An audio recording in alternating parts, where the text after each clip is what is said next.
دنیا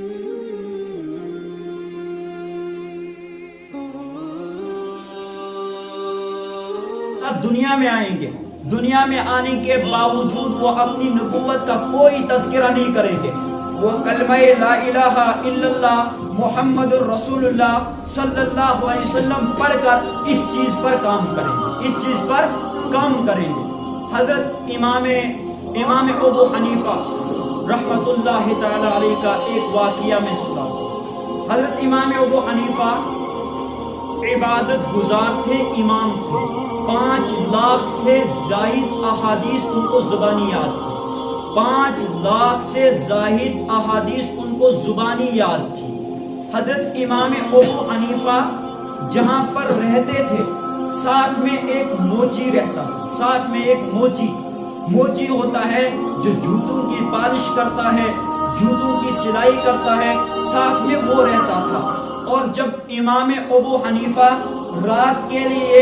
کھڑے ہو جاتے اللہ کے حضور نیت نماز کی باندھ کر، تو یہ آدمی کیا کرتا تھا، دن بھر تو کام پر ہوتا تھا، رات بھر آتا تھا، شراب کی 2-4 بوتلیں اس کے ساتھ ہوتی تھی، اس کے بعد یہ لاتا تھا یا تو مچھلیوں والا گوشت لائے گا یا چکن گوشت لائے گا۔ جب یہ لائے گا تو رات بھر اس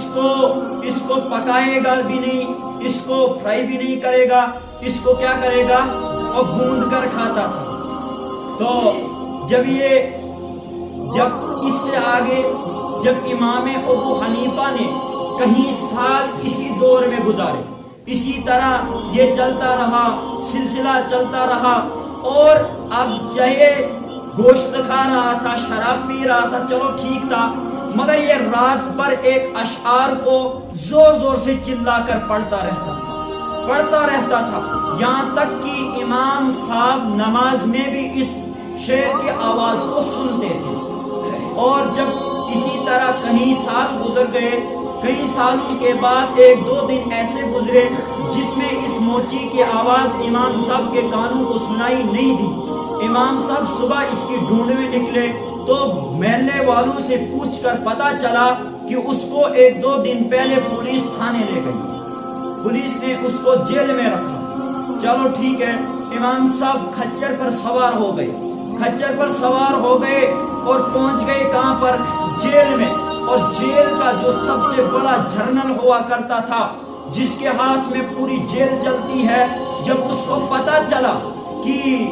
حضرت امام ابو حنیفہ کسی سلسلے میں مجھ سے ملنے کے لیے آئے اور انہوں نے اپنے آفس میں ان کو کھچر سمیت آنے کی اجازت دی، کہا کہ امام ابو حنیفہ میرے گھر کے اندر بھی آئے گا، سواری پر ہی آئے گا، جب یہ فرش پر پہنچے گا پھر یہ اس کھچر سے اترے گا۔ جب امام ابو حنیفہ سے اس نے آنے کی وجہ پوچھی تو امام صاحب نے کہا، میرے پڑوسی کو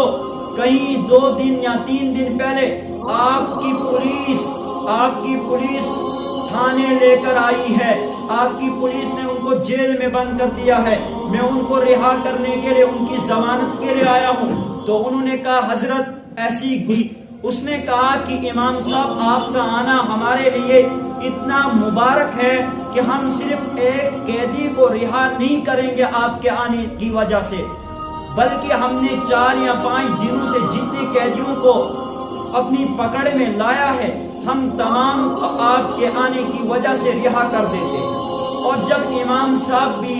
اپنی منزل کے لیے پھر سے روانہ ہو گئے، وہ موچی بھی آگے آگے چلتا آ رہا تھا، بعد میں اس پر امام صاحب کا اتنا اثر پڑا، اس نے کہا میرے پیچھے آنے کی کیا ضرورت تھی؟